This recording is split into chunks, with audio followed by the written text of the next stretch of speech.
තම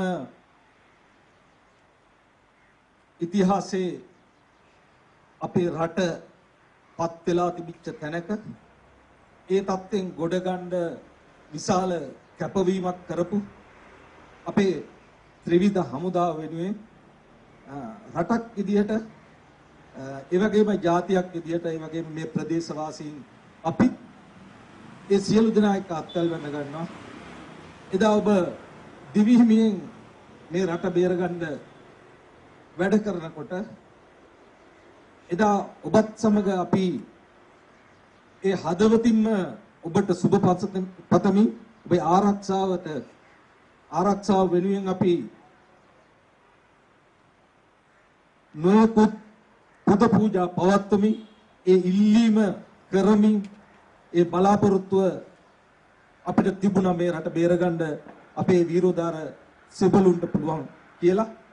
ඒ හෘදයාංග බැඳීම අදටත් අපි මේ ප්‍රදේශයේ ජනතාව වෙනුවෙන් ඒ වගේම ප්‍රාදේශ සභාව විදිහටත් අපි ඒ ත්‍රිවිධ හමුදාවත් එක්ක අපි අත්කල් බැඳගෙන දිගින් දිගට ඉන්නවා. මේ මොහොතේ ඒ ප්‍රවීණයන්ගේ දජේට සිත්පතා මේ කරන ආශිර්වාද පූජාව එමත් නැත්නම් මේ පාගමන පාදචාරිකාව සඳහා වරකපල ප්‍රදේශයේ වෙනුවෙනුත් ඒ වගේම වරකපල ප්‍රාදේශ සභාව ඇතුළු මේ සියලු දෙනා වෙනුවෙන් අපේ සුභාසිංසන එකතු කරන ගමම්ම ඇත්තටම අපි මහත් සතුටටපත් වෙනවා.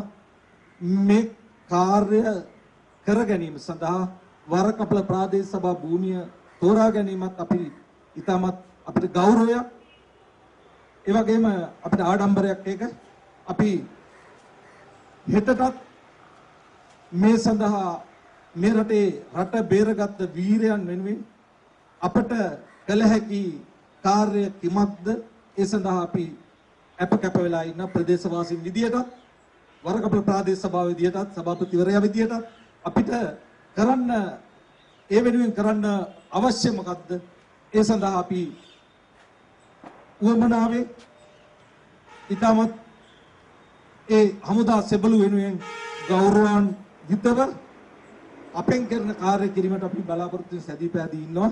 ඉතින් අපි විශ්වාස කරනවා අපි ඒ වගේම ආශිර්වාද කරනවා තමුන්වහන්සේලාගේ අරමුණ අවසන් අරමුණ දක්වා මේ ගමන ගිහිල්ලා තමන්ගේ අරමුණු සාර්ථක කර ගැනීම සඳහා අපි ප්‍රදේශවාසී විදිහට අපි සියලු දෙනා ඔබ තමුන්වහන්සේලාට ආශිර්වාද කරමින් මම නිහඬ වෙනවා. බොහොමත් ස්තුතියි.